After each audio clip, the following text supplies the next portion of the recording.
오늘 우리에게 주신 하나님 말씀은 아모스 6장 1절 말씀입니다. 구약성경 아모스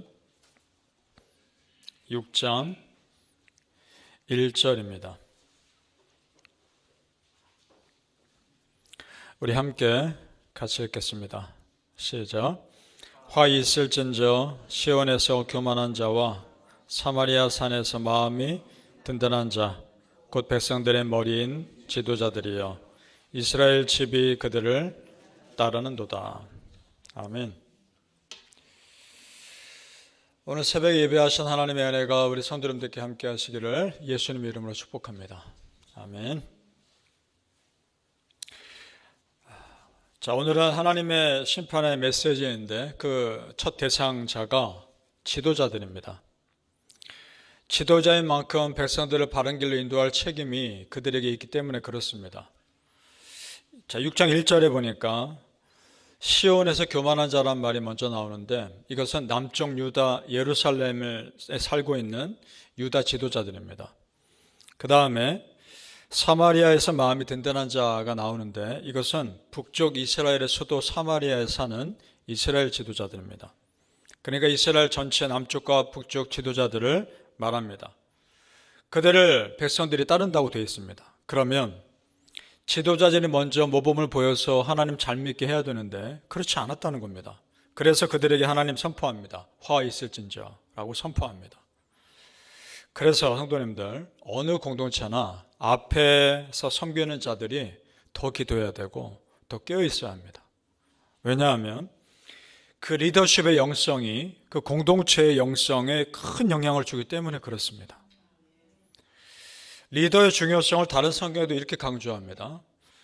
야고보서 3장 1절에 내 형제들아 너희는 선생된 우리가 더 큰 심판 받을 줄 알고 선생이 많이 되지 말라. 이런 말씀이 있습니다. 이 말은 곧이곧대로 선생이 많이 되지 말라 그런 말이 아니라 선생이 되었으면 그만큼 책임감을 가지고 살아라라는 이런 말 뜻입니다. 참 감사한 것은 이미 우리에게는 영적인 귀한 롤 모델이 있죠. 누구십니까? 예수님 아닙니까? 예수님 뒤만 따라가면 아무 문제 없을 겁니다. 그래서 성경에 많은 믿음의 신앙의 선배들 그들이 먼저 걸어갔던 섬김과 순종의 길, 헌신의 길, 그 길 우리가 따라가면 마지막 날 하나님 앞에서 우리 칭찬받을 겁니다. 그럴 수 있기를 축복합니다. 아멘.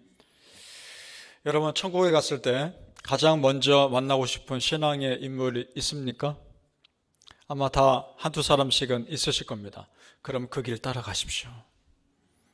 우리 성도님들이 또한 누군가에게 또 다른 누군가에게 본받고 싶은 그런 영적인 롤 모델들이 되시기를 또한 예수님 이름으로 축복합니다. 아멘. 자, 오늘 말씀해 보면 남유다와 북이스라엘 지도자들은 한결같이 풍요로움에 빠져서 그 민족의 영적인 위기를 깨닫지 못합니다. 6절을 내려가 보시죠.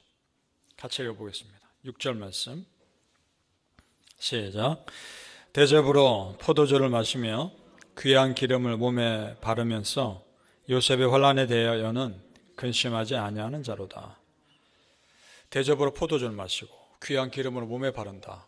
온갖 세상의 풍요로움에 빠져 있다는 것을 나타내는 말입니다. 그래서 요셉의 환난에 대해서는 깨닫지 못하고 있다. 이것은 북이스라엘에 대한 경고입니다. 요셉의 두 아들이 누굽니까? 에브라임과 므낫세죠. 에브라임과 므낫세는 북이스라엘 대표하는 두 지파입니다. 그러니까 북이스라엘에 대한 심판입니다. 풍요로움에 빠져 그 민족의 처할 위기를 전혀 걱정하지 않고 있는 것을 말합니다. 편안함에 빠져서 영적인 긴장감을 잃어버린 상태를 말하는 겁니다.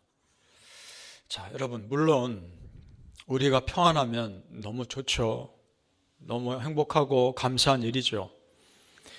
그런데 그만큼 조심할 것이 있습니다. 평안하고 모든 것이 다 잘 되면 내가 영적으로 깨어있기가 참 쉽지 않습니다. 평안할수록 더 기도하고 더 하나님 찾으면 참 좋겠지만 그런데 사람이 그렇게 잘 되지 않습니다. 내 삶이 편안하면 아무래도 기도를 더 안 하게 되고 하나님 덜 찾게 되어 있습니다. 반대로 내 삶에 문제가 생기고 어려움이 생기면 더 하나님 붙잡게 되죠. 그러나 그런 상태에서 우리에게 주시는 선물이 있습니다. 영적인 예민함입니다. 그걸 또한 선물로 받습니다. 남유다나 북이스라엘이 참 오랜 기간 평안했습니다. 그 기간 동안 하나님 찾지 않았고 그들의 풍요로움에 취해서 오히려 우상숭배에 빠집니다. 성도님들, 이걸 통해 우리가 배워야 합니다. 아무 문제 없을 때, 다 잘 된다 생각될 때 더 깨어 기도하시고 더 영적으로 예민한 영성을 갖고자 그 부분에 있어서 열심을 내시기를 예수님의 이름으로 축복합니다.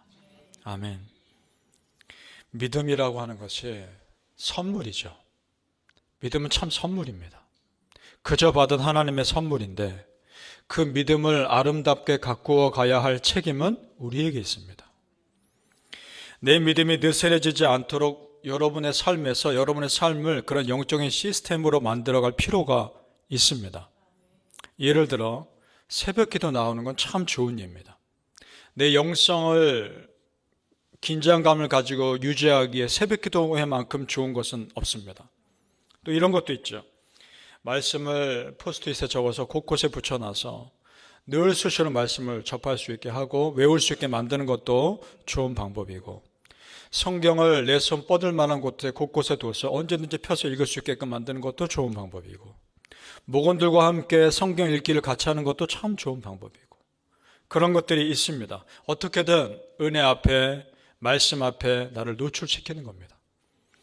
잠언 8장 17절에 나를 사랑하는 자들이 나의 사랑을 입으며 나를 간절히 찾는 자가 나를 만날 것이니라. 아멘.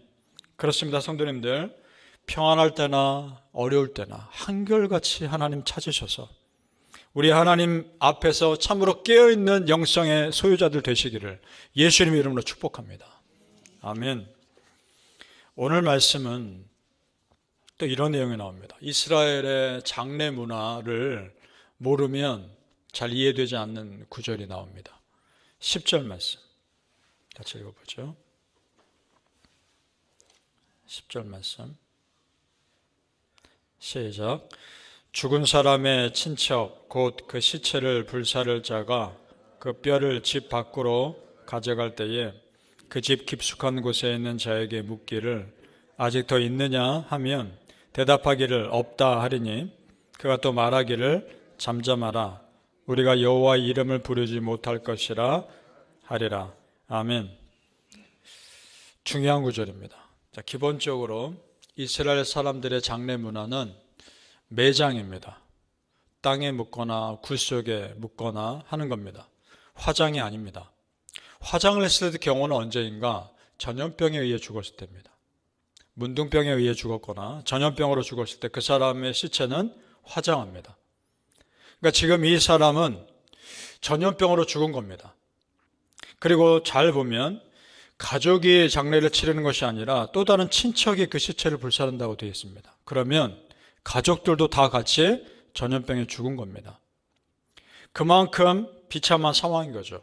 하나님을 떠난 이스라엘 백성들이 비참하게 될 것을 말하고 있는 겁니다. 근데 마지막이 더 충격입니다. 마지막 부분에 뭐라고 되어 있나요? 우리가 여호와의 이름을 부르지 못할 것이라 이렇게 되어 있습니다. 이 말은 그들이 지은 죄 때문에 차마 하나님 앞에 고개 들고 용서를 구하지 못한다 이 말이 아닙니다. 자기들의 죄가 있기 때문에 하나님의 또 다른 심판 받을까 봐 두려워서 하나님 이름 안 부르는 게 낫다 이 말하고 있는 겁니다. 그런 말입니다. 자, 성도님들, 우리는 어떠세요? 죄 지어도 우린 기도하지 않습니까? 용서해 주신 하나님을 믿기 때문에, 죄 지어도 기도하며 다시 품어주신 하나님을 믿기 때문에 죄 지어도, 비록 죄 지어도 하나님 앞에 나와 기도하지 않습니까? 지금 이스라엘 백성들은 이것이 안타까운 겁니다. 그렇게 오랫동안 하나님 백성으로 살았으면서도 깊은 교제가 없었다는 겁니다. 하나님이 어떤 분인지 몰랐다는 겁니다. 비록 죄 지어도 회개하고 돌이키면 다시 품어주시는 분이라는 것을 모르고 있는 겁니다. 이것이 안타까운 거죠. 성도님들, 오랜 신앙의 연수가 중요한 것이 아니라 하나님과의 깊은 교제가 훨씬 더 중요한 겁니다. 믿습니까? 얼마나 오랜 기간 믿었느냐보다 더 중요한 것은 얼마나 깊게 믿고 있느냐입니다. 하나님을 제대로 알아야 하나님에 대해서 오해하지 않는 겁니다. 그래서 호세아 6장 3절에 이렇게 우리에게 권면합니다. 그러므로 우리가 여호와를 알자. 힘써 여호와를 알자. 그렇습니다. 여호와 하나님을 아는 일에 열심을 냅시다. 머리로 아는 것이 아니라 가슴으로 알아야 합니다. 사랑하는 성도님들, 우리가 하나님을 가슴으로, 마음으로 알아서 상황에 상관없이 흔들림 없는 하나님 붙잡는 믿음의 사람들 되시기를 예수님의 이름으로 축복합니다. 아멘. 기도하겠습니다. 아버지 하나님, 하나님을 아는데 힘쓰게 하옵소서. 성경을 곳곳에 놓게 하시고, 어떻게든 말씀에 오픈되게 하시고, 어떻게든 말씀의 기회에 나를 열어놓고 더 하나님 앞으로, 더 은혜 앞으로 나아가게 하여 주옵소서. 특별히 새벽에 나온 성도님들 축복합니다. 하나님께서 이 새벽에 나와 기도하며 부르짖는 우리 성도님들의 영성이 더 깨어있게 하여 주옵소서. 참으로 예민한 영성의 소유자들 되게 하시고, 미처 새벽기도 나오지 못하지만 정말 간절한 마음으로 함께 새벽기도의 말씀에 참여하는 성도님들 또한 축복하여 주옵소서. 그들의 마음에도 동일한 은혜를 주셔서 정말 말씀이 들어갈 때에 이전에 알지 못했던 더 깊은 은혜로 들어가게 하여 주시옵소서. 아버지 하나님, 신앙의 연수보다 더 중요한 것은 내가 얼마나 하나님 깊게 아느냐 하는 것 아니겠습니까? 아버지 하나님, 올해 한 해 2024년에는 이전에 내가 하나님 알았던 것보다 더 놀랍도록 깊은 하나님과의 교제 속으로 들어가게 하여 주시옵소서. 감사하며 예수님 이름으로 기도합나이다. 아멘.